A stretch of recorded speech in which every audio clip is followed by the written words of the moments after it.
Okay, today we're going to talk about how to set up your Google Classroom for the first time on your ZenWorks or on your desktop. You can see I have it two open back there. You can go ahead to Google Chrome. You're going to open up your Google Chrome account.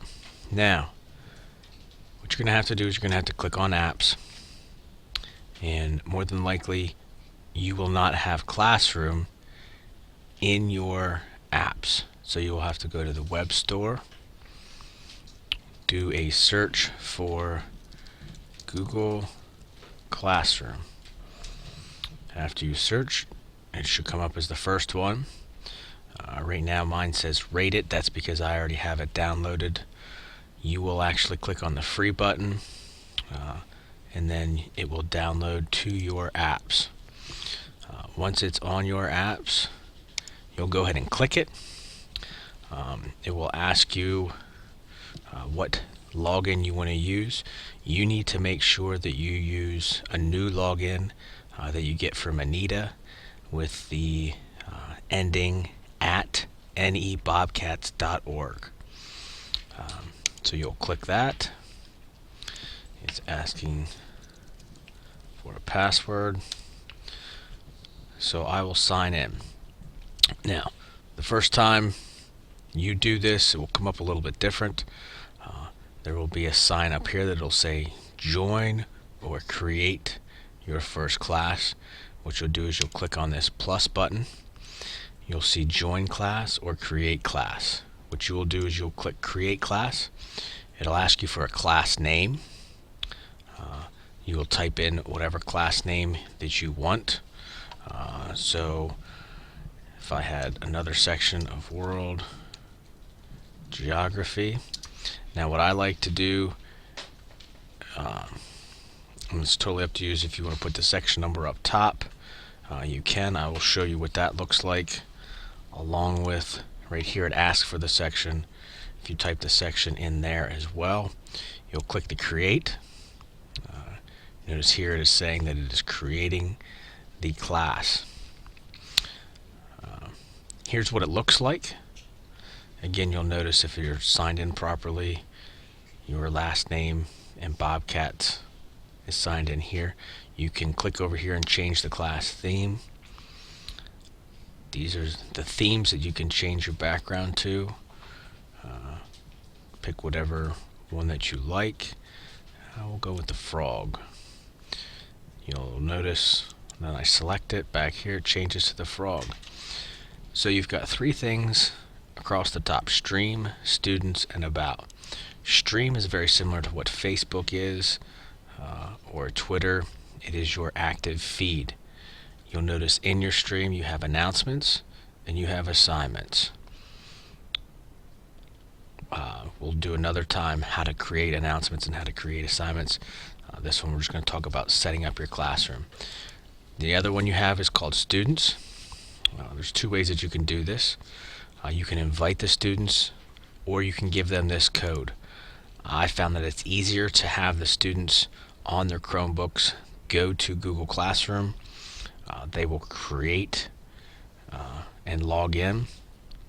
And then just like we had the plus sign, they will have a plus sign, except the only thing it says is join class. When they click on that, it will ask them for a code, which is very similar to Edmodo. They would enter in that code and then push join. Once they enter in that code, their names will start to pop up in here. Under the about, you can add anything that you want. Here's your email. Again, it's at nebobcats.org. Google Drive folder. If you're adding anything, make sure you click save. So when I go back here to the stream, again, here is the class code. So once you're done with that and you want to add another class, you'll go over to these three lines. It's the classroom main menu. You'll click that button. You'll go home. Okay, and then again you would click the plus sign. Now, if you remember, when we first did this, we set up World Geography 7.3, and then we put the 7.3 in the section number. This is what it looks like with the 7.3 at the top as well. This is what it looks like with just the class title. Totally up to you how you want to do this. I will show you. Here's my section 7.1. Once you get in and start working on stuff, it tells you upcoming assignments, when things are due, due dates. You create the documents, create the assignments, tells you who's done, who's not done. Click on the students. These are all the students that I have. Our email does not work for the kids because they're not old enough to have it. So that basically doesn't help you in any way. What I like to do is once the kids have all signed in, I have them stand up. And as I call their names, they sit down just to make sure I have everybody in the class that's supposed to be there. You also need to make sure you decide how you want the students to be able to interact with your page. I have mine set up so that they can post and comment. That way if they have questions on assignments, they can go ahead and put that up. But if you click on it, these are the other two options that you have. They can only comment, or only the teacher can post or comment. Personal preference with how you want it set up. About, again, totally up to you what you want to put in there. So as you can see, I've got my 4 sections, 2 sections of world geography and 2 sections of U.S. history. They look very similar. On the short page, it shows you what some of the assignments are that are coming up to help you.